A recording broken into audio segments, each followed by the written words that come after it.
ನಮಸ್ಕಾರ ಫ್ರೆಂಡ್, ನಾನು ನಿಮ್ಮ ಪ್ರೀತಿಯ ವೆಂಕಿ ರಚ್ಚು ಡಿ ಬಸ್ ಅಭಿಮಾನಿ, ಅಪ್ಪಟ ಡಿ ಬಸ್ ಅಭಿಮಾನಿ. ಒಂದು ವಿಡಿಯೋ ಹಾಕ್ತೀನಿ, ಆ ವಿಡಿಯೋ ನೋಡ್ರಿ ಜಗದೀಶ್ ಏನ್ ಮಾತಾಡಿದಾರಂತ. ಎಲ್ಲಾವುದು ಆಗಿದ್ದು ಪೊಲೀಸರ ಮುಂದೆ. ನಮ್ಮ ಗನ್ಮೆನ್ ಕೊನೆಗೆ ವಿಧಿನೇ ಇಲ್ದಿರ ವೆಪನ್ ತೆಗೆದು ಫೈರ್ ಮಾಡಿದ ಮೇಲೆ ದೇ ಅಟ್ಯಾಕ್ಡ್ ಆನ್ ಮೀ. ನನ್ನನ್ನು ಬಚಾವ್ ಮಾಡೋಕ್ಕೋಸ್ಕರ ನನ್ನ ಎಂಟೈರ್ ಸ್ಕಾರ್ಪಿಯನ್ ನಾನು ಹೊಸ ಸ್ಕಾರ್ಪಿಯನ್ ತಗೊಂತೀವಿ, ಅದು ವಿಚಾರ ಅದಲ್ಲ. ಸತ್ರೆ ಪರವಾಗಿಲ್ಲ, ಮಣ್ಣು ಮಾಡೋಣ. ನಾವೇನ್ ಸತ್ರೆ ನಾವ್ಯಾರು ಪ್ರಾಣ ಭಿಕ್ಷೆ ಕೇಳಲ್ಲ.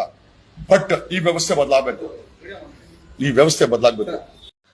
ಪ್ರಪಂಚದ ಮೇಲೆ ಏನ್ ಬದಲಾಗಬೇಕು ಹೇಳಪ್ಪ ಜಗದೀಶ್, ಏನ್ ಬದಲಾಗಬೇಕು? ಇಡೀ ಎಲ್ಲ ಇಡೀ ಜನರೇಷನ್ ಬದಲಾಯ್ತಾ ಇದೆಯಲ್ಲ. ಫಸ್ಟ್ ನೀನ್ ಬದಲಾಗು, ನೀನೇ ಬದಲಾಯ್ತಲ್ಲ ಅಲ್ಲಿ. ಬಿಗ್ ಬಾಸ್ ಮನೆಗೆ ಹೋದೆ, ಬಿಗ್ ಬಾಸ್ ಅಲ್ಲಿ ಇರೋ ಕ್ಯಾಮ್ರಾಗಳದವೆಲ್ಲ ಮಾತಾಡ್ಕೊ ಬಂದೆ. ನೀನು ಬಾತ್ರೂಮ್ಗೆ ಹೋಗ್ತೀಯಾ, ಬಾತ್ರೂಮ್ ಮೇಲೂ ಕ್ಯಾಮ್ರಾದಲ್ಲಿ ಮಾತಾಡ್ತೀಯ, ಮೊಬೈಲ್ ಎತ್ಕೊಂಡು. ರೋಡಿಗೆ ಬರ್ತೀಯ, ರೋಡಲ್ಲೂ ಮಾತಾಡ್ತೀಯ. ಎಲ್ಲಿ ನೋಡಿದ್ರು ಮೊಬೈಲ್ ಎತ್ಕೊಂಡೆ ಫಸ್ಟು ನೀನು ಬದಲಾಗು, ಥಿಂಕ್ ಮಾಡು. ಫಸ್ಟ್ ನೀನು ಬದಲಾದ್ರೆ ಜನ್ರೇಷನ್ ಬದಲಾಗಿ ಆಯ್ತಾರೆ. ಅದು ನೀನು ಹೇಳೋದೇ ಬೇಡ, ಅವ್ರು ಆಲ್ರೆಡಿ ಬದಲಾಗಿದ್ದಾರೆ. ಕೆಣಿಗೆ ಹೋದೋ ನಿಂತಾನೆ, ಅವ್ರೇನು ಬಂದು ನಿನ್ನ ಹತ್ರಕ್ಕೆ ಬಂದು ಜಗದೀಶ್ ಬಾ ನಿಂಗೆ ಹೊಡಿತೀನಿ ಅಂತ ಏನು ಕರೆದಿಲ್ವಲ್ಲ. ನೀನೇ ಹೋಗಿದ್ದು, ನೀನೇ ಎಕ್ಕಿಸ್ಕೊಂಡಿದ್ದು.